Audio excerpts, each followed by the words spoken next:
সেটা কি ট্রান্সপারেন্ট হবে বা এটা কি স্বতন্ত্র কোনো দুর্নীতি কমিশনের মাধ্যমে কি করবেন? আর একটা কোয়েশ্চেন করি ফর যে আপনি যখন ক্ষমতা মানে আপনি প্রেসিডেন্টশিপ ছাড়বেন তখন সেটা জানি না, আমরা চাইবো যত বেশি থাকেন ততই ভালো।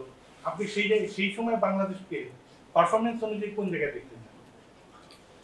প্রথম কোশ্চেনটা আপনি জানেন তো আমাদের তো ডিরেক্টর লেভেল আছেন যারা অনারারি কাজ করেন, এদের একটা গ্রুপ, আর এটা কিন্তু কর্পোরেট স্ট্রাকচারও আছে, আমার ম্যানেজার আছে, আমার সিইও আছে, তারপরে অ্যাকাউন্টেন্ট আছে।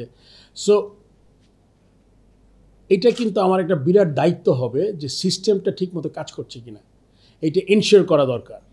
আমি যদি টপ জায়গা থেকে যদি ওই কাজটা করতে পারি, অ্যাটলিস্ট চেষ্টা করে শুরু করতে পারি, তাহলে আমার মনে হয় আপনার যে আশঙ্কাটা, আপনি যারা আছেন তারা কিন্তু অনেক সময় সিস্টেমের জন্য কিছুটা এদিক সেদিক চলে যায়, যখন আপনার কোনো অ্যাকাউন্টেবিলিটি থাকে না, তখন কিন্তু আপনি চেষ্টা করেন যে অনেক কিছু করার। সো ওইটা আমরা চেষ্টা করব।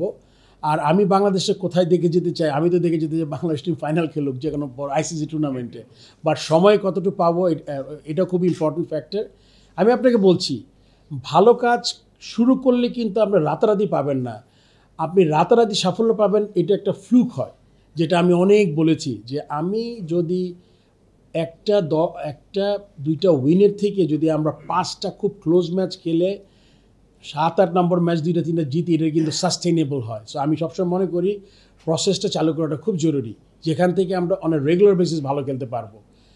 মানে আসলে অনেক লম্বা করতে চাই না, আমরা দেখছি অনেক ইম্পর্টেন্ট টুর্নামেন্টের আগে বাংলাদেশ যাচ্ছে, এমন সিলি ব্যাপারে আমরা এটাতে হয়ে যায়, মনে করেন ইনভলভ হয়ে যায়, যেটা আমাদের টিমের জন্য বিরাট একটা এফেক্ট পড়ে। ড্রেসিং রুমের কথা বাইরে চলে আসে, সিলেক্টরদের মিটিংয়ের কথা বাইরে চলে আসে। তো এইগুলো আমি চেষ্টা করব যে আমার মতো করে, আমি যেরকম করে 2 টেনিয়রে কাজ করেছি আমি দেখেছি, কারণ আমি তো ডিরেক্টরদের আন্ডারে কাজ করেছি। সো আমার কিন্তু তখনও কিছু কোয়েশ্চেন ছিল যে এটা এরকম কেন, এরকম হচ্ছে কেন, এরকম হলে হওয়া উচিত না। আমি চেষ্টা করি ওগুলো যদি ঠিক মতো করতে পারি, ওইভাবেই আগানোর চেষ্টা করবো আর কি। প্রিয় নাম্বার সেট করে বিকাশে সেন্ড মানি করুন ফ্রি।